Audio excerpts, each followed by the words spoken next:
ਜਦੋਂ ਤੁਸੀਂ ਪੜ੍ਹਦੇ ਸੀਗੇ ਉਦੋਂ ਵੀ ਇਦਾਂ ਹੀ ਕਰੀਅਰ ਡੇਜ਼ ਵਗੈਰਾ ਹੁੰਦੇ ਸੀ ਜਾਂ ਲਾਈਕ ਸਮਥਿੰਗ ਨਿਊ ਜਾਂ ਆਪਾਂ ਇੱਥੇ ਆ ਕੇ ਜ਼ਿਆਦਾ ਦੇਖਦੇ ਹਾਂ? ਹਾਂਜੀ ਆਈ ਥਿੰਕ ਇੱਥੇ ਕਿਉਂਕਿ ਨਵੀਂ ਜਨਰੇਸ਼ਨ ਜਾਂ ਕਹਿ ਲਓ ਕਿ ਸਾਡੀ ਜਨਰੇਸ਼ਨ ਨੇ ਹੁਣ ਇਹ ਬੀੜਾ ਚੁੱਕਿਆ ਅਤੇ ਇਹ ਬਹੁਤ ਅੱਛੀ ਗੱਲ ਹੈ। ਸਾਨੂੰ ਇਹ ਚੀਜ਼ਾਂ ਨਹੀਂ ਸੀ ਮਿਲਦੀਆਂ ਉਸ ਟਾਈਮ 'ਤੇ। ਮੇਰੇ ਫਾਦਰ ਉਹਨਾਂ ਨੇ ਉਹ ਚਾਹੁੰਦੇ ਸੀ ਕਿ ਉਹ ਡਾਕਟਰ ਬਣਨ। ਸੋ ਉਹਨਾਂ ਦੀਆਂ ਬੜੀਆਂ ਸਟਰਗਲ ਸੀ ਲਾਈਫ ਦੇ ਵਿੱਚ ਅਤੇ ਕੁਝ ਬਹੁਤ ਸਾਰੇ ਰੀਜ਼ਨ ਸੀ ਜਿਹੜੇ ਨਹੀਂ ਉਹ ਹੀ ਕੁਡ ਨਾਟ ਅਚੀਵ ਦੈਟ। ਅਤੇ ਪਰ ਉਹ ਫਿਰ ਜਦੋਂ ਮੈਂ ਆਈ ਵਾਜ਼ ਦ ਫਸਟ ਬੋਰਨ, ਉਹਨਾਂ ਦੀ ਮੈਂ ਸਭ ਤੋਂ ਵੱਡੀ ਆਪਣੇ ਭੈਣ ਭਰਾਵਾਂ 'ਚੋਂ।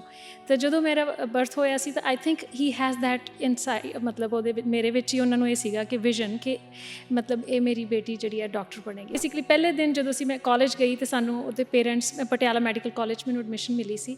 ਤਾਂ ਪਹਿਲੇ ਦਿਨ ਸਾਨੂੰ ਉਸ ਦਿਨ ਵਾਈਟ ਕੋਟ ਫਸਟ ਡੇ ਉਹਨਾਂ ਨੇ ਕਿਹਾ ਸੀ ਕਿ ਤੁਸੀਂ ਪਾ ਕੇ ਆਉਣੇ ਹੈ। ਫਿਰ ਉਹ ਅਨਾਟਮੀ ਹਾਲ ਸੀ ਜਿੱਥੇ ਅਸੀਂ ਆਪਣਾ ਉਹ ਡੈਡ ਬੋਡੀਜ਼ ਲਈ ਚਾਦਰਾਂ ਔਰ ਇਹ ਉਹ ਲੈ ਕੇ ਜਾਣਾ ਸੀ, ਸਕੈਲਪਲਸ ਐਂਡ ਆਲ ਦੈਟ ਸਟਫ।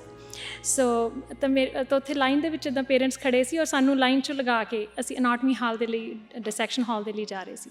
ਤਾਂ ਉਸ ਟਾਈਮ 'ਤੇ ਮਤਲਬ ਮੇਰੇ ਫਾਦਰ ਮੈਨੂੰ ਦੇਖ ਰਹੇ ਸੀ and he was so emotional. ਮੈਂ ਆਪਦੇ ਡੈਡ ਵੱਲ ਹੀ ਦੇਖਿਆ। ਫਿਰ ਮੈਂ ਉਸ ਤੋਂ ਬਾਅਦ ਜਦੋਂ ਮੁੜ ਕੇ ਆਈ ਮੈਂ ਕਿਹਾ ਡੈਡੀ ਕੀ ਹੋਇਆ? ਡੈਡੀ ਕਹਿੰਦੇ ਰੀਤੂ ਬੇਟੇ ਅੱਜ ਮੈਂ ਡਾਕਟਰ ਬਣ ਗਿਆ। Punjabi radio USA, Punjabi TV USA ਦੇ ਸਵਾਗਤ ਹੈ।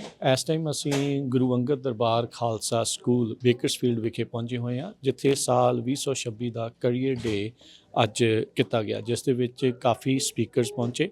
ਵੱਖ-ਵੱਖ ਕਰੀਅਰ ਪਾਥ ਜਿਨ੍ਹਾਂ ਨੇ ਚੂਜ਼ ਕੀਤੇ ਸੀ ਉਹਨਾਂ ਨੇ ਆ ਕੇ ਜਿਹੜੇ ਇੱਥੇ ਖਾਲਸਾ ਸਕੂਲ ਦੇ ਬੱਚੇ ਆ ਉਹਨਾਂ ਨੂੰ ਉਸ ਕਰੀਅਰ ਦੇ ਬਾਰੇ ਜਾਣਕਾਰੀ ਦਿੱਤੀ। ਮੇਰੇ ਨਾਲ ਇਸ ਟਾਈਮ ਡਾਕਟਰ ਰਤਿੰਦਰ ਕੌਰ ਸੰਧੂ ਜੀ ਉਹ ਜੁੜੇ ਨੇ, ਆਪਾਂ ਉਹਨਾਂ ਨਾਲ ਗੱਲ ਕਰਦੇ ਹਾਂ। ਡਾਕਟਰ ਸੰਧੂ ਜੀ ਆਇਆਂ ਨੂੰ ਸਵਾਗਤ ਹੈ। ਸਤਿ ਸ਼੍ਰੀ ਅਕਾਲ ਜੀ। ਸਤਿ ਸ਼੍ਰੀ ਅਕਾਲ ਜੀ।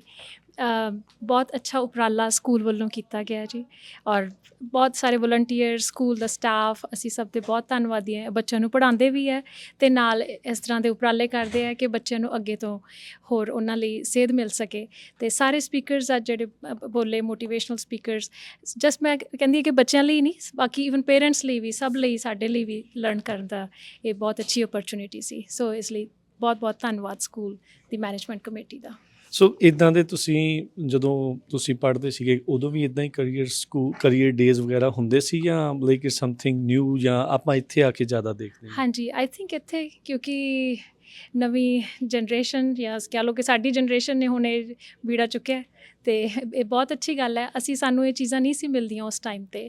ਸੋ ਤੁਸੀਂ ਜਿੰਨਾ ਹੁਣ ਅੱਜ ਕੱਲ੍ਹ ਲਰਨ ਕਰ ਸਕਦੇ ਹੋ ਬੱਚੇ, they have a platter to choose from. ਕਿੰਨੀਆਂ ਚੀਜ਼ਾਂ ਉਹਨਾਂ ਨੂੰ ਸਿੱਖਣ ਨੂੰ ਮਿਲਦੀਆਂ, ਸੁਣਨ ਨੂੰ ਮਿਲਦੀਆਂ ਅਤੇ ਉਹ ਆਪਣਾ ਉਹਦੇ 'ਚੋਂ ਚੂਜ਼ ਕਰ ਸਕਦੇ ਆ ਰੈਦਰ ਦੈਨ ਕਿ ਕੋਈ ਇਨਫੋਰਮੇਸ਼ਨ ਨਾ ਹੋਏ ਅਤੇ ਫਿਰ ਤੁਸੀਂ ਜਾ ਕੇ ਬਾਅਦ ਵਿੱਚ ਤੁਹਾਨੂੰ ਕਰੀਅਰ ਦਾ ਨਾ ਪਤਾ ਹੋਏ। ਤੁਸੀਂ ਉਹ ਜਿਹੜੀ ਗੱਲ ਦੱਸੀ ਸੀ ਨਾ ਵੀ ਜਦੋਂ ਤੁਸੀਂ ਕੋਟ ਪਾ ਕੇ ਗਏ ਤਾਂ ਤੁਹਾਡੇ ਡੈਡ ਨੇ ਕਿਹਾ ਵੀ ਹੁਣ ਮੈਂ ਵੀ ਡਾਕਟਰ ਬਣ ਗਿਆ।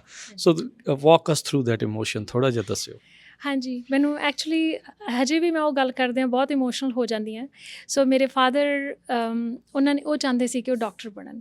ਸੋ ਉਹਨਾਂ ਦੀਆਂ ਬੜੀਆਂ ਸਟਰਗਲ ਸੀ ਲਾਈਫ ਦੇ ਵਿੱਚ ਅਤੇ ਕੁਝ ਬਹੁਤ ਸਾਰੇ ਰੀਜ਼ਨ ਸੀ ਜਿਹੜੇ ਨਹੀਂ ਉਹ ਹੀ ਕੁਡ ਨਾਟ ਅਚੀਵ ਦੈਟ। ਅਤੇ ਪਰ ਉਹ ਫਿਰ ਜਦੋਂ ਮੈਂ ਆਈ ਵਾਜ਼ ਦ ਫਸਟ ਬੋਰਨ, ਉਹਨਾਂ ਦੀ ਮੈਂ ਸਭ ਤੋਂ ਵੱਡੀ ਆਪਣੇ ਭੈਣ ਭਰਾਵਾਂ 'ਚੋਂ। ਅਤੇ ਜਦੋਂ ਮੇਰਾ ਬਰਥ ਹੋਇਆ ਸੀ ਤਾਂ I think he has that inside, ਮਤਲਬ ਉਹਦੇ ਵਿੱਚ ਮੇਰੇ ਵਿੱਚ ਹੀ ਉਹਨਾਂ ਨੂੰ ਇਹ ਸੀਗਾ ਕਿ ਵਿਜ਼ਨ ਕਿ ਮਤਲਬ ਇਹ ਮੇਰੀ ਬੇਟੀ ਜਿਹੜੀ ਹੈ ਡਾਕਟਰ ਬਣੇਗੀ। ਸੋ ਉਹਨਾਂ ਨੇ ਬਹੁਤ ਮੈਨੂੰ ਹੈਲਪ ਕੀਤਾ, ਸ਼ੁਰੂ ਤੋਂ ਮੋਟੀਵੇਟ ਕੀਤਾ। ਅਤੇ ਮੈਂ ਮਤਲਬ ਅੱਜ ਵੀ ਮੈਂ ਸੋਚਦੀ ਹਾਂ, ਮੈਂ ਕਈ ਵਾਰੀ ਕਲੀਨਿਕ ਜਾਂਦੀ ਹਾਂ, ਹਜੇ ਵੀ ਮੇਰੇ ਦਿਮਾਗ 'ਚ ਉਹ ਗੱਲ ਆਉਂਦੀ ਹੈ। ਸੋ ਬੇਸਿਕਲੀ ਪਹਿਲੇ ਦਿਨ ਜਦੋਂ ਮੈਂ ਕਾਲਜ ਗਈ ਤਾਂ ਸਾਨੂੰ ਉਹਦੇ ਪੇਰੈਂਟਸ, ਪਟਿਆਲਾ ਮੈਡੀਕਲ ਕਾਲਜ ਮੈਨੂੰ ਐਡਮਿਸ਼ਨ ਮਿਲੀ ਸੀ।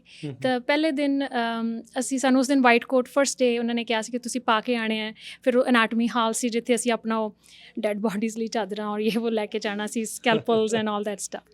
ਸੋ ਤਾਂ ਉੱਥੇ ਲਾਈਨ ਦੇ ਵਿੱਚ ਇੱਦਾਂ ਪੇਰੈਂਟਸ ਖੜ੍ਹੇ ਸੀ ਔਰ ਸਾਨੂੰ ਲਾਈਨ 'ਚ ਲਗਾ ਕੇ ਅਸੀਂ ਅਨਾਟਮੀ ਹਾਲ ਦੇ ਲਈ, ਡਿਸੈਕਸ਼ਨ ਹਾਲ ਦੇ ਲਈ ਜਾ ਰਹੇ ਸੀ। ਤਾਂ ਉਸ ਟਾਈਮ 'ਤੇ ਮਤਲਬ ਮੇਰੇ ਫਾਦਰ ਮੈਨੂੰ ਦੇਖ ਰਹੇ ਸੀ and he was so emotional. ਮੈਂ ਆਪਦੇ ਡੈਡ ਵੱਲ ਹੀ ਦੇਖਿਆ।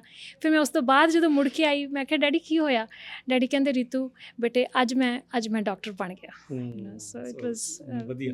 ਸੋ ਇਹ ਮੌਕਾ ਹੁੰਦਾ, ਦੇਖੋ ਇੱਦਾਂ ਦੇ ਜਦੋਂ ਕਰੀਅਰ ਡੇਜ਼ ਦੇ ਉੱਤੇ ਆਉਂਦੇ ਆ, ਮਾਪੇ ਦੇਖਦੇ ਆ ਵੀ ਇੱਦਾਂ ਦੇ ਕਰੀਅਰ ਵਾਲੇ ਕਿੱਦਾਂ ਸਕਸੈਸਫੁਲ ਨੇ, ਕਾਮਯਾਬ ਨੇ, ਅਤੇ ਤੁਸੀਂ ਵੀ ਇੱਦਾਂ ਦੀ ਜਿਹੜੀਆਂ ਆਪਸ਼ਨਸ ਦੇ ਵਿੱਚ ਜਾ ਸਕਦੇ ਆ। ਸੋ ਹੀ ਵਾਜ਼ ਲਿਵਿੰਗ ਵਾਈਕੇਰੀਅਸਲੀ ਥਰੂ ਯੂ। ਸੋ ਬਹੁਤ ਵਧੀਆ, ਬਹੁਤ ਸੋਹਣਾ, ਅਤੇ ਥੈਂਕ ਯੂ ਤੁਸੀਂ ਆਪਣੀ ਗੱਲਬਾਤ ਸ਼ੇਅਰ ਕੀਤੀ। ਧੰਨਵਾਦ ਡਾਕਟਰ ਸੰਧੂ। ਸਤਿ ਸ਼੍ਰੀ ਅਕਾਲ।